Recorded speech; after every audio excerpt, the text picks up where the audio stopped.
Welcome back, my beautiful souls. My name is Megan. I am the Conscious Love Coach, and I am here to help you turn your heartbreak into the best glow up you have ever seen. And today we are talking about emotional availability. So, in this community, the healing community, we talk about emotional availability all of the time. But what exactly is it? What does it look like?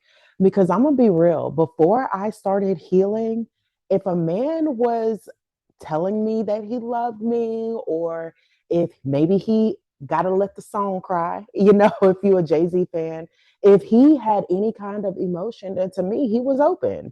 He was emotionally open. He was showing me emotions. We're there together. And then I would be left confused when it didn't work out. So today I want to clear up what an emotionally available person sounds like and how they speak in relationships. And then I also want to talk about what trauma dumping is, because many times we will mistake emotional availability, or my bad, many times we will mistake trauma dumping for emotional availability, and it's just not the same. So let's start with trauma dumping, because in these insecure connections, there is more trauma dumping than there is anything else. Because when you don't really know how to regulate your emotions, you kind of just start throwing things out there and hoping that something sticks. So, trauma dumping is when a person abruptly or out of nowhere starts to tell you about strong or intense emotions or experiences. And it seems like it is more of a release on their end versus forging a connection. And a lot of times, this trauma is very raw. It's not just because the trauma they are unloading is probably like something very intense, but they're feeling behind it. There's a lot of rawness behind it. So you kind of feel like it's a bit intrusive, the conversation, even though it's a conversation that they initiate. A great example of this is, imagine being on a first or second date and someone starts telling you intimate details about how their ex cheated on them or how their mother neglected them when they were 3 years old. And it's like you're thinking, oh my God, they're so emotionally available because they were able to feel the pain, but you're not realizing, why the hell do you know this on date two? So, yeah, that is trauma dumping. Trauma dumping is more of a release than it is anything else. Now, if you have that anxious attachment playing out, then the moment someone starts trauma dumping on you, you may look at it as, oh my God, they're in touch with their emotions, or they trust me with sensitive information. Let me give them something back. And then it becomes a ping pong of two insecurely attached people trauma dumping on each other unknowingly. Now let's talk about emotional availability. Emotional availability is when a person is present and safe with emotions, connections, not someone who feels the need to come in and fix your bad day or fix your bad attitude, but someone who is willing to be present with you during it and explore it with you. And that's one of the most important things to keep in mind when you are thinking about someone who is emotionally available. If a person is coming in and you're having a bad day or you're in a bad mood, and they make it their personal mission to try to make you feel better, that is not someone who is emotionally available, because someone who is emotionally available understands that humans experience a range of emotions, that every single emotion is necessary. And while feeling angry or upset may be uncomfortable, it's what's needed. And in that moment, you don't need to feel better. What you need is support through that. That is the difference between someone who is emotionally available and someone who is not. It is someone who doesn't come in thinking that they need to fix everything that is going on, but more so willing to be a witness to your pain. And as a sidebar, I want to throw in there that this also contributes to why the anxious and avoidant connections are so strong in the beginning. I feel like I say that on almost every video, but just follow me. Anxiously attached people are more empathetic than they are anything else. So if they are sitting with someone and that they're interested in, and this is date two, and this person is divulging some of their um, innermost thoughts or some of their experiences from childhood or just anything that might be a bit sensitive on the other person's behalf, then not only is the anxiously attached person falling for the words because they feel like they're building a bond, they're also developing empathy for that person. And empathy is another emotion that keeps us connected to other people. So now let's talk about what emotional availability actually looks like in relationships. At the very top of the list, it is consistent. Emotional availability is consistent. I have said this before and I will say it again, that people, when you think about secure love, don't think about all of the fireworks and everything. And I'm not saying that that's not possible, but more than anything else, secure love is consistent because that is a person that is going to show up no matter what the mood is. If you are dealing with someone who is avoidant and you're having a bad day, your bad day could be overload for them. They may be avoiding you because of the bad day you had, or they may be avoiding you because of the bad day they had. They're feeling these big feelings. They don't know what to do with them. So let me just stay away altogether. Someone who is emotionally available does not care if they are mad, if they are sad, if they are happy. They are able to hold the entire range of emotions. So there is nothing that is going to deter them away from being with you when they want to. Next, they are curious about your inner world. If you are sitting with someone and they don't ever ask you about your thought processes or about your feelings or about some situations that may seem difficult for you, then that is not someone who is emotionally available. They are purposely avoiding those hard conversations because those hard conversations bring up strong emotions. More often than not, I am sitting in front of someone and they are telling me how their partner didn't even think to ask them how their day went. And this happens all the time. Think about how loaded that question can be for someone that you are very close with. Now, if you were asking a stranger in passing, hey, how are you? It's fine and keep going. But if you're sitting here with your partner and it's how was your day? And you know it could have went one or two ways and you're trying to avoid one of the ways, it's better not to ask the question altogether. How was your day is one of those questions that can lead into your inner world.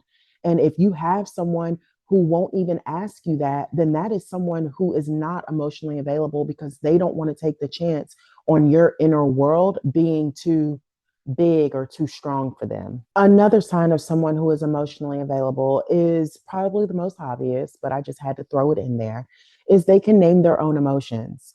I'm sitting with so many people on a daily basis that cannot name their own emotions. I was one of those people that could not name my emotions. I would say, I am mad, I am sad, I am happy, and be done with it. There was no depth.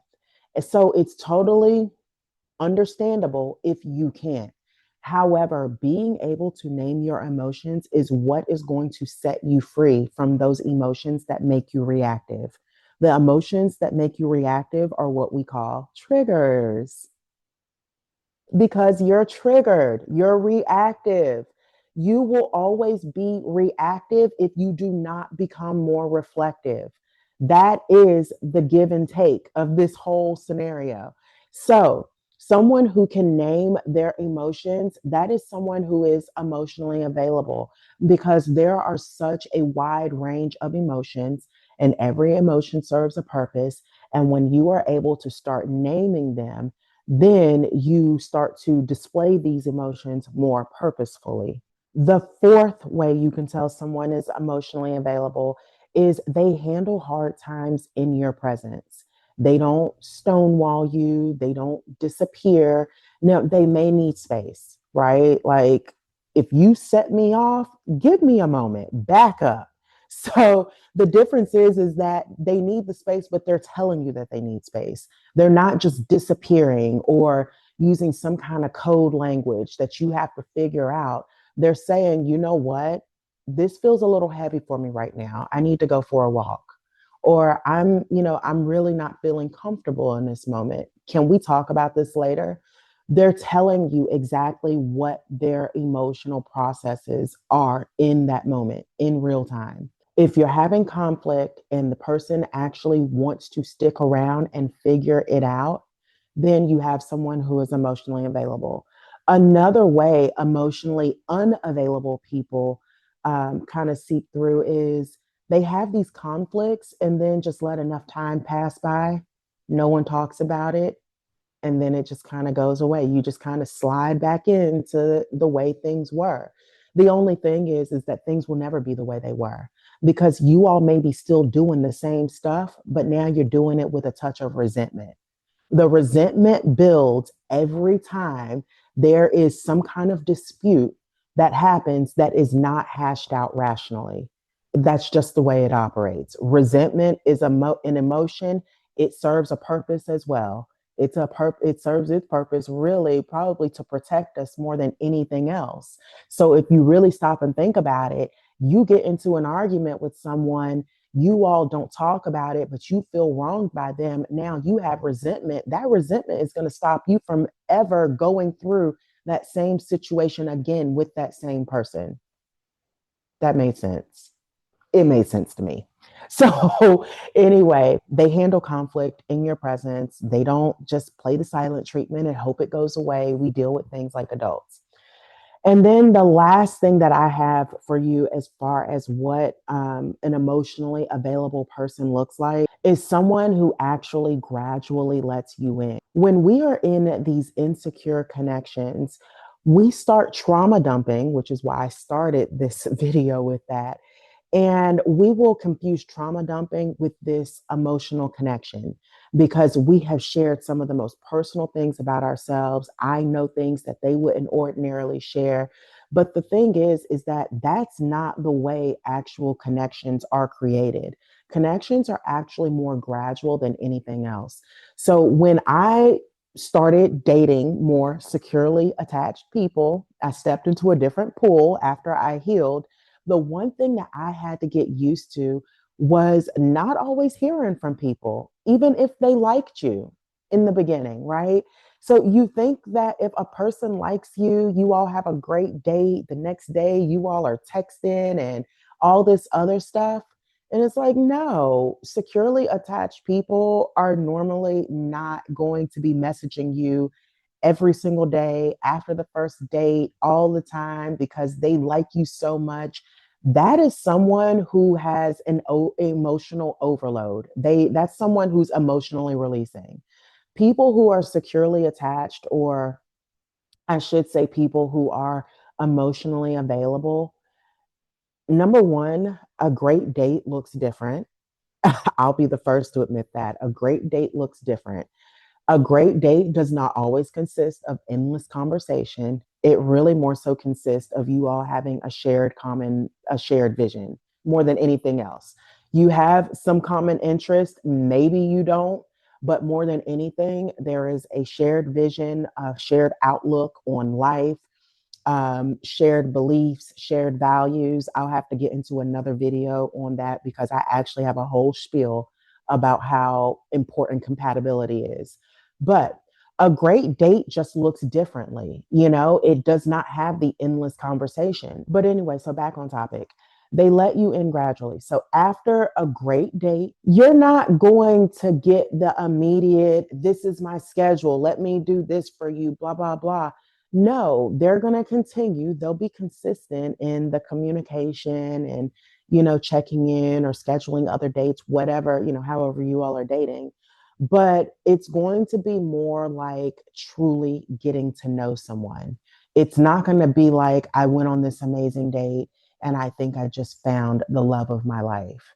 You're going to feel like you're getting to know someone, plain and simple. So they gradually let you in is the last thing that I have as far as for someone who is emotionally available.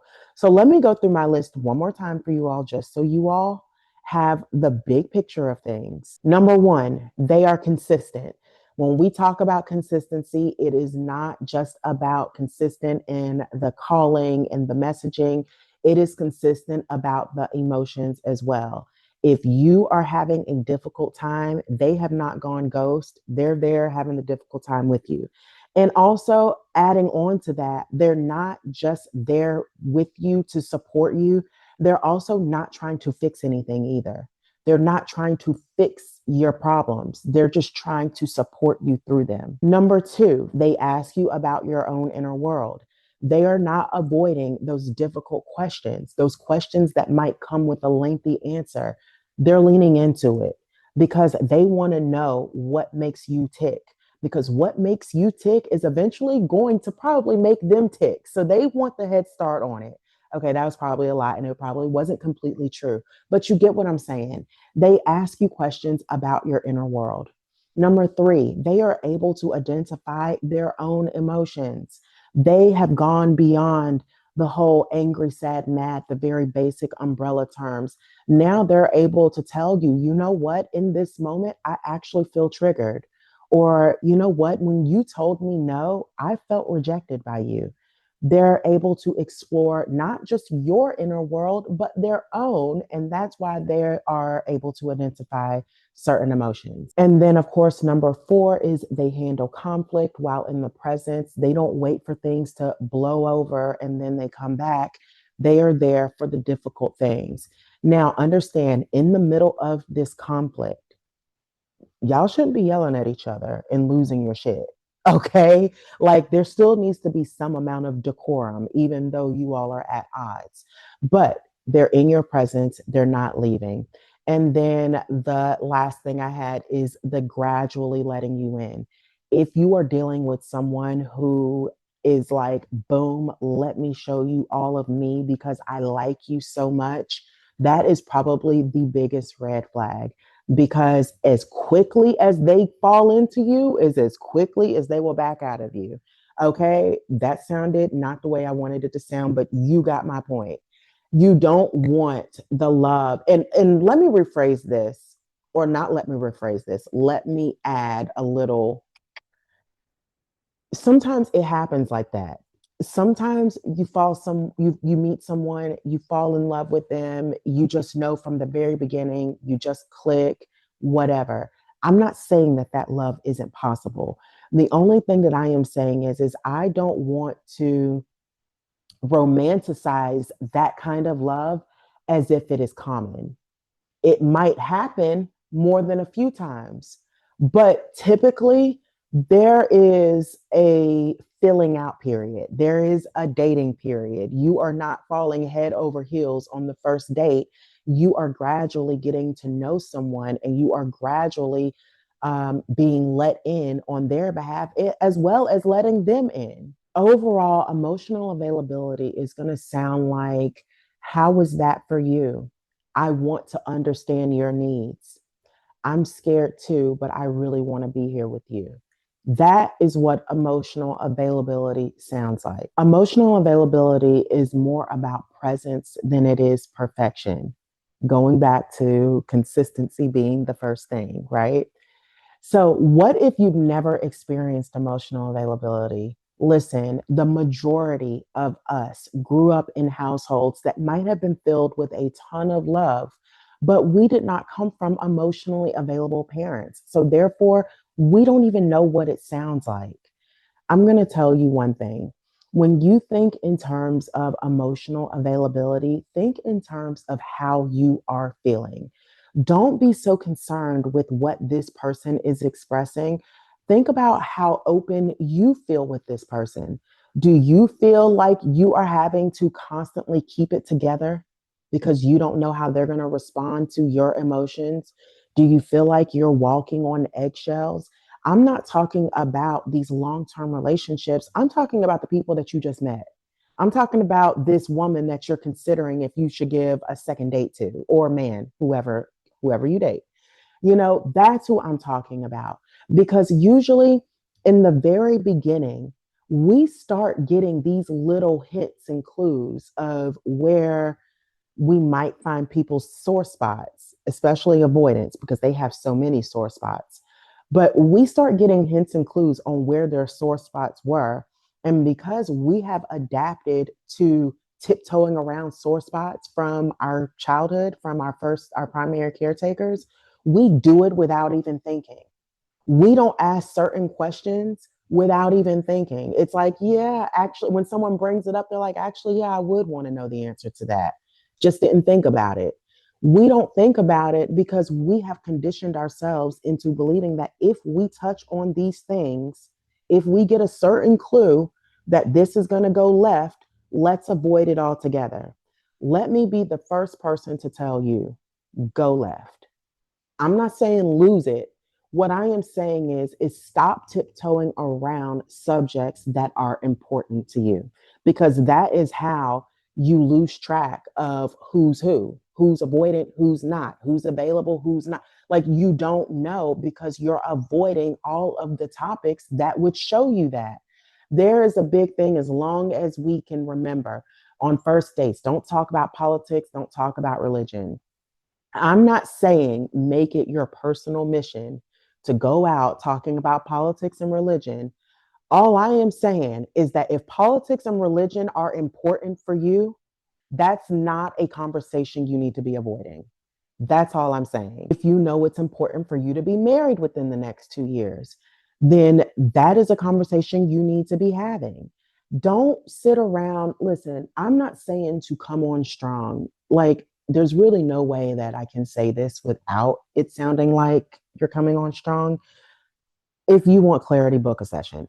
But what I'm saying is this is that you cannot be afraid to talk about the things that are important for you.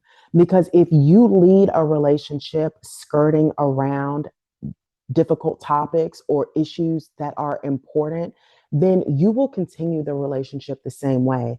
And then when the relationship goes left, or when someone acts in a manner of which you can't believe, they're doing it because you conditioned them from the very beginning that your needs aren't important. They're literally learning from you. Talk about the things that are important to you, not just because they're important for you, but also because that's kind of how you state your intention with other people. Sometimes stating your intention isn't about you saying, I'm 37 years old. I plan to be married in the next 2 years. And I also want to have at least one kid by the time I'm 40. Does that resonate with you? No, stating your intention can sometimes sound like, I really value family and I look forward to having one of my own. That's it. Now, right then and there, you are sitting in front of a person and they've heard keywords, family, and they know that people normally don't want families without marriage, right? So they're able to determine, is this something that I see for myself? And do I see this for myself with this person? That is all I have for you today. My name is Megan. I am the Conscious Love Coach. And also, I'm getting a lot of emails. If you want to book a session, please use the link in my bio. I do understand that that on the other videos, those links are outdated. We are doing some reconstructing and switching over to another platform. So I will drop the actual link if you want a relationship advice session, or if you are ready to finally start your own journey to emotional availability. All of that will be located below. Okay, until next time, I will see you later.